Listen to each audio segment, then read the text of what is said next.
वीर भूमि राजस्थान का सभी भाइयों बहनों ने मारो राम राम साहब। मने विश्वास है कि जोधपुरिया देव जी और धन्ना भगत जी का आशीर्वाद लो है सगला अच्छा हो।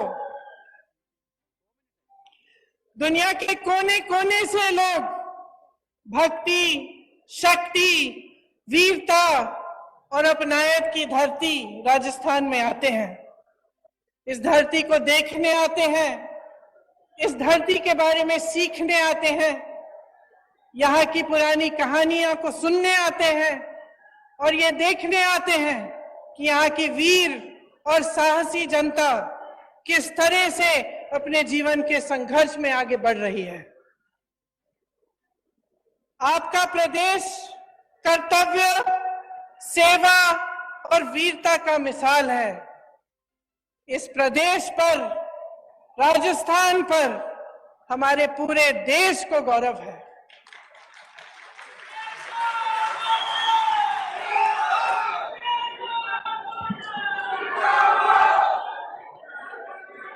आप बहुत तालियां बजा रहे थे, एक बार मेरे साथ कहिए, जोधपुरिया देव जी की जय, धन्ना भगत जी की जय, अन्नपूर्णा गणेश जी की जय, डिग्गी कल्याण जी की जय। डिग्गी कल्याण जी की कथा तो आप सब बहुत अच्छी तरह से जानते हैं। ये आपकी परंपरा का हिस्सा है। आपको याद होगा कि उन्हें प्रसन्न करने के लिए राजा को बहुत तपस्या करनी पड़ी, तभी जाकर वो प्रसन्न हुए। उसी तरह से जो हमारा देश एक लोकतंत्र कहलाया जाता है, लोकतंत्र में जनता ही भगवान होता है, धोती है, जनता जनार्दन है। जनता की सेवा, उसका सत्य, उसका सच्चा अर्थ क्या होता है कि जनता सबसे सर्वोपरि है, परी है, सबसे ऊंची जनता होती है। यही हमारी देश की राजनीतिक परंपरा रही है। आप अगर गांधी जी को देखें, जिसने देश की राजनीतिक नींव डाली, स्वतंत्रता संग्राम लड़ा हमारे लिए, इस देश को आजाद किया, उनको देखिए, उनमें कितनी सादगी थी, किस तरह से उन्होंने अपना पूरा जीवन देश की जनता को दिया। हमेशा ये कहते थे कि देश का गरीब सर्वोपरि है। कहते थे कि जब तक इस देश के एक भी वासी के आंखों में आंसू है, जब तक वो आंसू हम नहीं पहुंच पाएंगे, तब तक हमारा काम पूरा नहीं हुआ।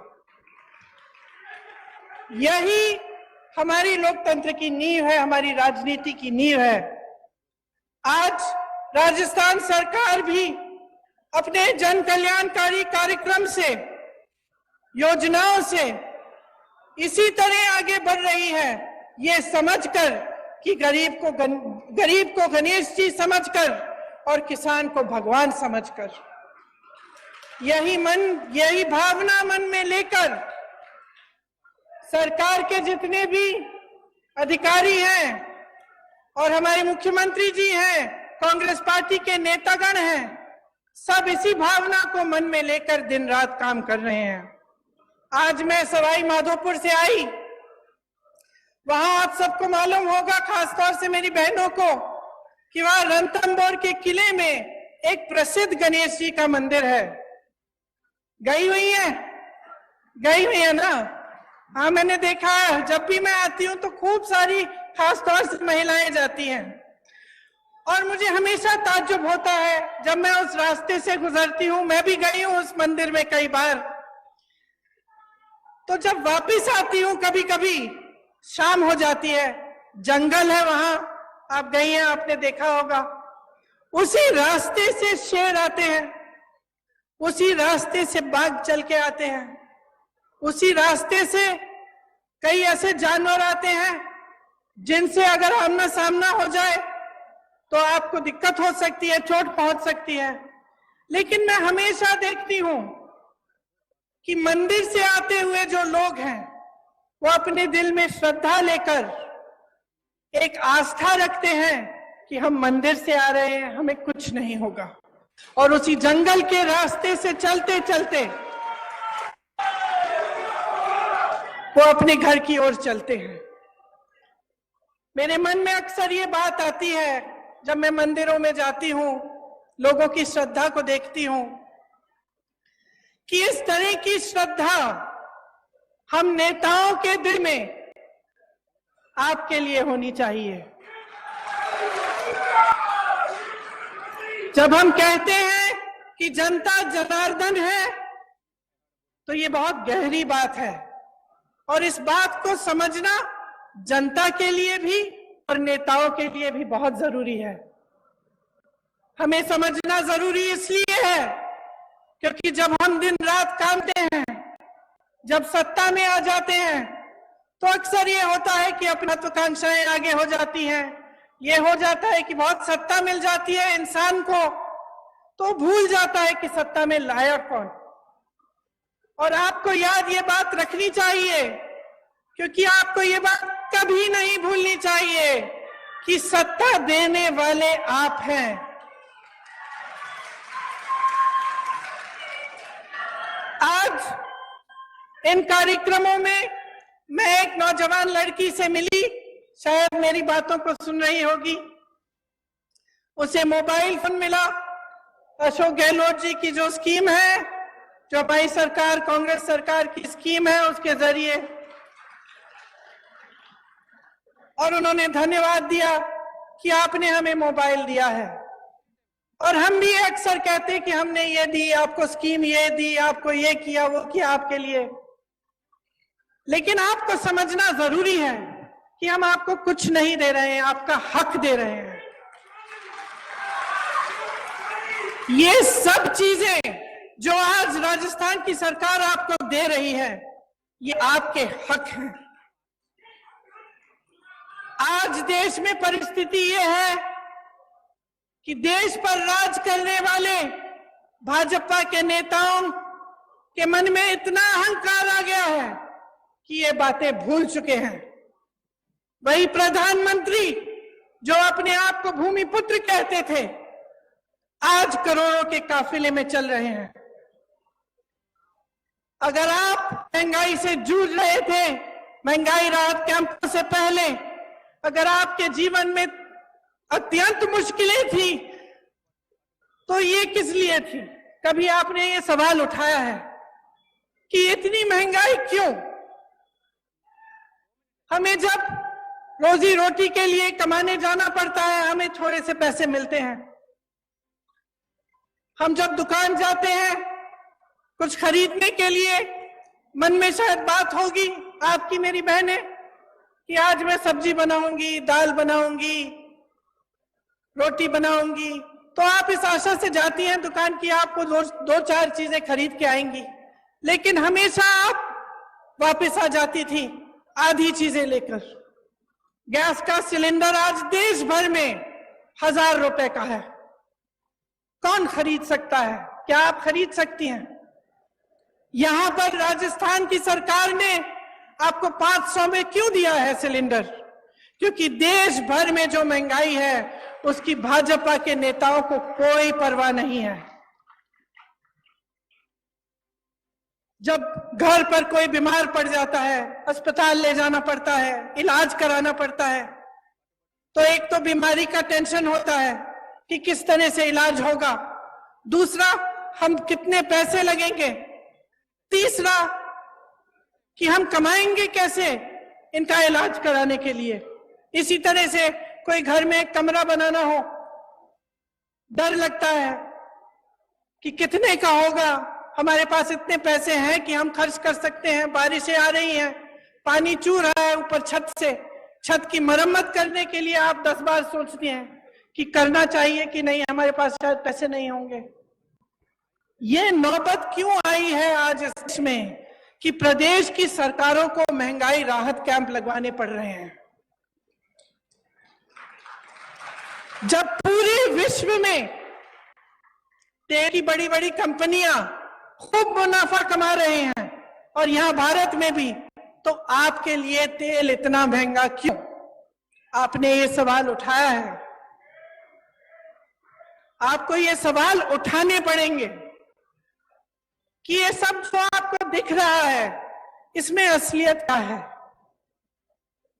आपने देखा होगा हिमाचल प्रदेश में खूब बारिश आई, बारिश की वजह से टीवी पे आपने देखा होगा इतने सारे लोगों के घर गिर गए, खूब भारी नुकसान हुआ, जनता ने झेला ये नुकसान। हमारी सरकार ने प्रयास किया कि उनकी मदद हो, लेकिन प्रधानमंत्री जी के मित्र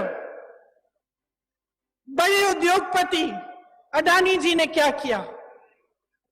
जो सेब को उगाते हैं, जो सेब की पेटियां हैं, उनको बेचने के लिए जब किसान गए तो उन्होंने दाम घटा दिए, खरीदने का दाम घटा दिया। जिनको अपने घर बनाने पड़े क्योंकि इतनी बर्बादी हुई, घर पे घर गिर गए, जिनको अपना घर बनाना था, सीमेंट खरीदने गए, अडानी जी ने सीमेंट का दाम ऊपर कर दिया है, बढ़ा दिया है। और इनके पीछे कौन है? इनके पीछे हमारे प्रधानमंत्री हैं, जिन्होंने इस देश की पूरी संपत्ति अपने उद्योगपति मित्रों को दे दी। अब इस देश की संपत्ति किसकी संपत्ति थी? आप ही की संपत्ति थी। ये मेरी बैठी बहनें जो बैठी हुई हैं, इनकी संपत्ति थी। आज अगर पुरानी पेंशन के लिए सरकारी कर्मचारी रो रहा है तो क्यों रो रहा है? क्या उसका हक नहीं था कि 20-25 साल नौकरी करने के बाद उसे पेंशन मिलता, उसे सुरक्षा मिलती अपनी जीवन की, अपने परिवार के लिए? क्यों छीना गया ये? और जब इसको देने का समय आता है तो ये केंद्र की सरकार क्यों कहती है कि हमारे पास पैसे नहीं है? क्योंकि इनके जो बड़े बड़े उद्योगपति मित्र हैं, उनके हजारों करोड़ों के जो लोन हैं वो ये माफ कर रहे हैं, उनसे कुछ नहीं लेते। और यहाँ आपका पेंशन छीना जा रहा है, आपके रोजगार छीने जा रहे हैं। यहाँ के कितने वीर नौजवान हमारी सरहद पे खड़े होकर हमारे देश की सुरक्षा को देखते हैं, अपनी जान देने के लिए तैयार होते हैं। और केंद्र की सरकार ने क्या किया? अग्निवीर स्कीम ले आए। अग्निवीर स्कीम ले आए कि 4 साल बाद आप घर जाइए, नौजवान ट्रेनिंग करेगा, काम करेगा।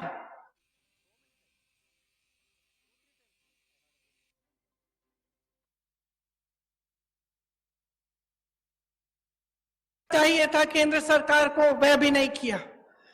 हर चीज के लिए उन्होंने अपने उद्योगपति मित्रों को आगे रखा और जो जनता है उसको पीछे रखा। आज ये स्थिति है कि 45 सालों में सबसे अधिकतम बेरोजगारी आज है हमारे देश में।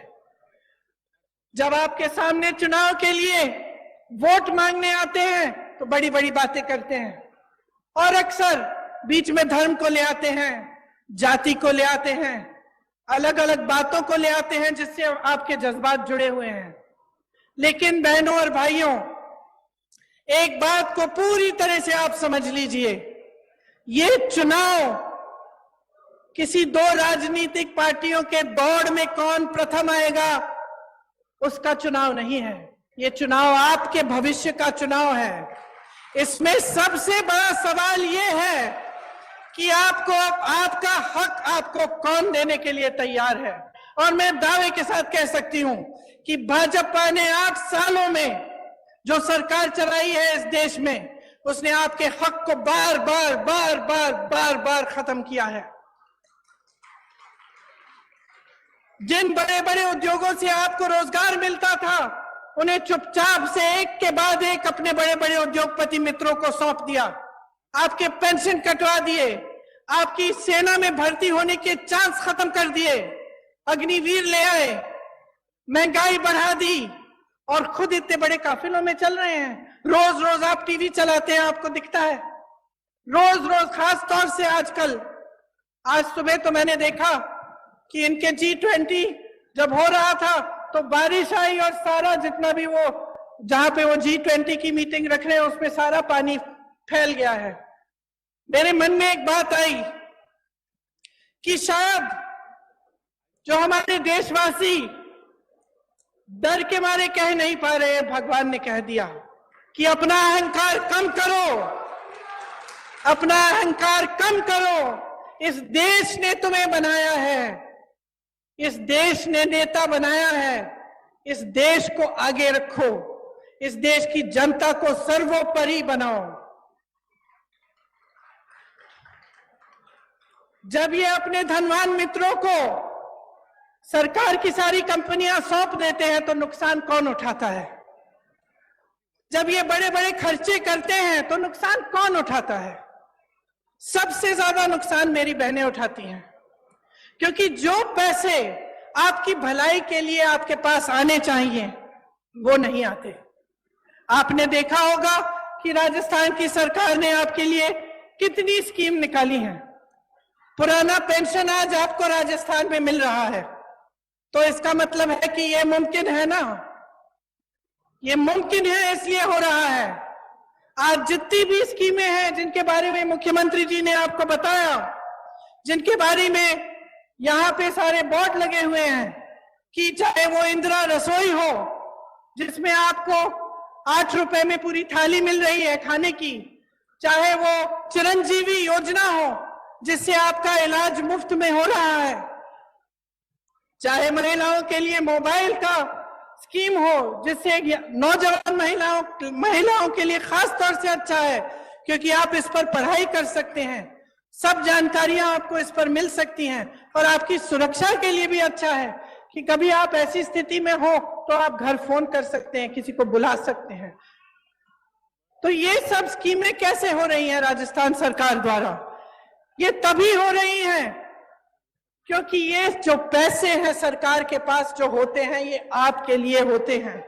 जिस सरकार की नीयत सही होती है वो इस संपत्ति को आपकी भलाई के लिए खर्चती है, और एक ऐसी ही सरकार आज राजस्थान में कांग्रेस की सरकार, अशोक गहलोत जी की सरकार है।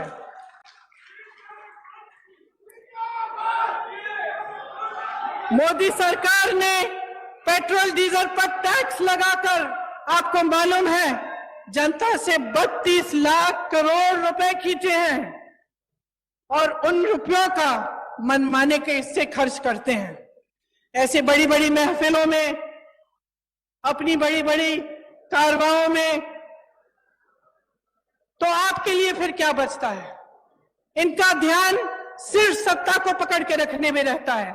आपने देखा होगा कि कितनी सरकारें इन्होंने ऐसे ही गिरा दी, किसी को पैसे खिला के, किसी को धमका के, किसी को डरा के। जब सरकार का ध्यान सिर्फ सत्ता में रहने के लिए रहता है, जब उनकी पूरे जितने भी उनके प्रयास हैं इसी में रहते हैं कि हम किस तरह से इस कुर्सी पे बैठे रहें, तो वो आपकी भलाई नहीं देखते, आपको भूल जाते हैं। उनके लिए आपकी जो समस्याएं हैं, आपकी जरूरतें हैं, वो महत्वपूर्ण नहीं रहती। और ऐसी ही सरकार आज केंद्र में चल रही है। इस सरकार में धनवान का जय जयकार है, सिर्फ धनवान का जय जयकार है, और जो आपकी जरूरतें हैं, आपकी समस्याएं हैं, उनको हल करने का कोई नामो निशान नहीं है। इसीलिए इतना बोझ प्रदेश की सरकारों पर पड़ रहा है कि हर चीज के लिए आपको, आपके लिए राहत दिलवाने के लिए, आपकी मदद के लिए, आपकी सहायता के लिए इनको करना पड़ रहा है, और ये सही भी है। और जैसे मैंने कहा कि कांग्रेस के जितने भी नेता हैं जो उपस्थित हैं इस मंच पर, वो सब आप ही के लिए प्रयास करना चाहते हैं। वो चाहते हैं कि आपको आपका हक मिले और हर तरह से आपके लिए काम हो। देवनारायण जी की श्रद्धा, डिग्गी कल्याण जी के विचार, धन्ना भगत जी का मिसाल, इन्हीं पर कांग्रेस काम कर रही है। केंद्र द्वारा जो बढ़ती महंगाई का सामना करने के लिए राजस्थान कांग्रेस सरकार ने आपकी मदद की, उसका पूरा प्रयास दिन रात होता है। देश में सबसे बड़ा स्वास्थ्य बीमा का कार्यक्रम राजस्थान में है। ग्रामीण क्षेत्र के लिए 1000 इंदिरा रसोई आज से शुरू हुई हैं। वहीं Indira Gandhi gas cylinder scheme में आपको गैस सिलेंडर 500 रुपए का मिल रहा है। साथ साथ मेरी बहनों के लिए इंदिरा गांधी स्मार्टफोन की जो योजना है, जिसका मैंने जिक्र किया, इससे आपको सुविधा होगी। कांग्रेस सरकार की नीतियों के चलते 1 करोड़ से ऊपर उपभोक्ताओं का बिजली बिल शून्य आया है। अभी मैं कुछ लोगों से मिली थी, किसान थे, बहुत खुश थे कि अब बिजली बिल कम से कम जब शून्य पे आ रही है तो उनकी कुछ कमाई हो रही है। बहुत दिनों से कमा ही नहीं पा रहे थे, क्योंकि केंद्र सरकार की नीतियों के चलते बहुत ज्यादा महंगाई का बोझ आप पर है। जो अन्नपूर्णा फूड पैकेट हैं, उनके माध्यम से आपको गेहूं, दाल, चीनी, तेल और नमक और मसाले मिल रहे हैं। देखिए, जब इस देश को बनाया, इसकी आजादी की लड़ाई लड़ी, जब इसको बुलंद किया, तो सिर्फ एक इंसान ने नहीं किया, चाहे वो महात्मा गांधी ना हो, लेकिन अकेले ये काम उन्होंने नहीं किया। ये काम उन्होंने आप सबके साथ, आपके पूर्वजों के साथ मिलजुल कर किया। इस देश को आजादी दिलवाने वाली जनता थी। इस देश को बुलंद बनाने के लिए भी जनता खड़ी है। जब हमारा देश आगे बढ़ता है तो ये काम जनता का काम होता है, सिर्फ एक जने का नहीं। लेकिन आज जो परंपरा हमारे सामने, एक नई परंपरा चल रही है, उसमें ऐसे लगता है कि सिर्फ एक नेता, हमारे प्रधानमंत्री जी, सारी चीजें कर रहे हैं। तो अब जनता, आप समझदार हैं मेरी बहनों और भाइयों, आप में विवेक है, हर रोज आप अपनी समस्याओं का सामना कर रहे हैं, तो इस बार एकदम सोच समझ के अपना वोट दीजिए। ये सब सवाल जो मैंने उठाए हैं, अपने मन में इनको रखिए कि इस देश को बनाने वाला कौन है? आप हैं। नेताओं को बनाने वाला कौन है? आप हैं। तो जब आप अपनी सरकार चुनने जाएंगे तो आप पूछिए उनसे, भाजपा के नेताओं से पूछिए कि राजस्थान की वीर धरा से कितने रोजगार दिए उन्होंने। बताएं मोदी जी, राजस्थान में केंद्र की कितनी योजनाएं दी हैं उन्होंने। ईआरसीपी पर मौन क्यों है, जबकि उसके होने से इस पूरे इलाके की तरक्की हो जाती। वो बताएं कि जनहित में जब रेलवे प्रोजेक्ट जो हमारी सरकार ने बढ़ाए थे उन्हें रोका गया, तो इसके पीछे उनकी क्या सोच थी।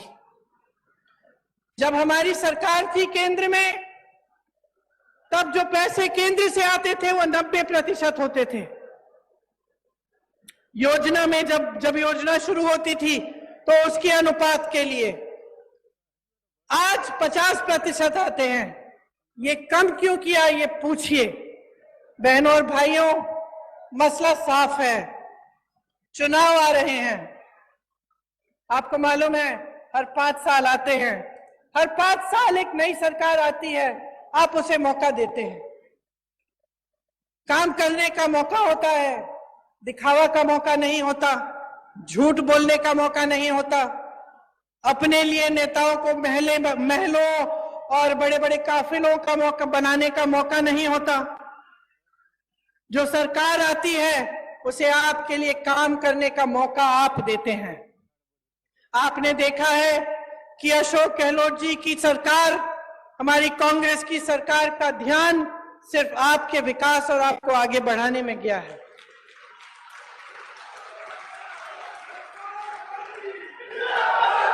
आप अपने अनुभव से ही देखिए कि भाजपा की सरकार, उनकी नीतियां सिर्फ अमीरों को आगे बढ़ाने के लिए हैं, गरीबों को, मिडिल क्लास के लिए कुछ नहीं है इनकी नीतियों में।